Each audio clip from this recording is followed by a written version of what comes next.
So the Cars movies, they don't have the greatest reputation, but we keep getting more of them.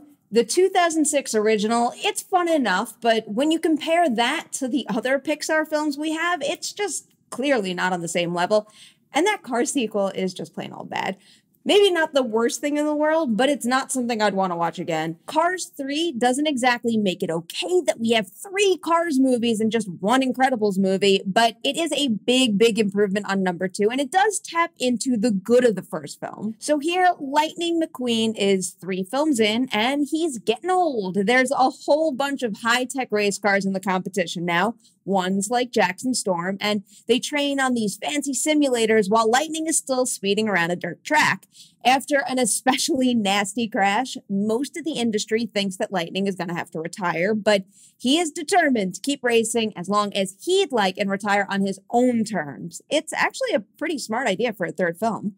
The first Cars movie is about a cocky newcomer who comes to realize that there's more to life than just winning and being famous.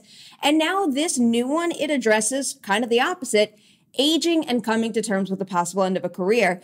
The Cars franchise is kind of widely known as being one of the more kid-friendly Pixar films in that they aren't especially deep and they tend to go big on cheer, color, silly humor. But the way that this movie addresses getting older is actually kind of thoughtful, and it also helps pull the Cars series together nicely also. The story isn't quite as simple as the industry says Lightning should retire and he must prove them wrong. He does struggle with doubts when coming to make that decision, and he also keeps comparing his own situation to his mentor, Doc Hudson, from back in the day when Doc suffered a crash and then he wasn't really welcome back on the track. It's a scenario that left Doc bitter, so it is kind of interesting to see how Lightning navigates his own situation while also comparing himself to Doc. That one is easily the most effective component of the entire movie. The supporting elements around it, they don't work as well.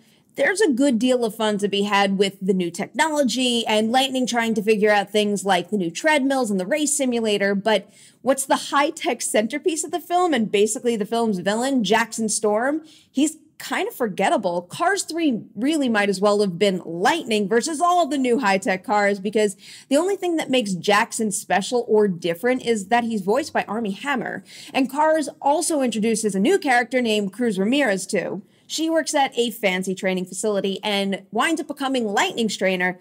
There are some great parts to her arc through the movie, but I had a little bit of a hard time shaking the fact that she sounded and acted a bit like a mix of Dory and Jessie from Toy Story, and it didn't really help that she's not all that funny or charming. The franchise veterans, however, fare much better this time, thankfully. Mater is a supporting character, as he should be, and Guido and Luigi are just as delightful as ever. And on the technical front, Cars 3, it looks great. The opening crash scene that's featured in the film's trailers is pretty vicious, and the detail there is incredible. And there's also a super colorful, wild sequence that takes place at a demolition derby, and it's a total blast.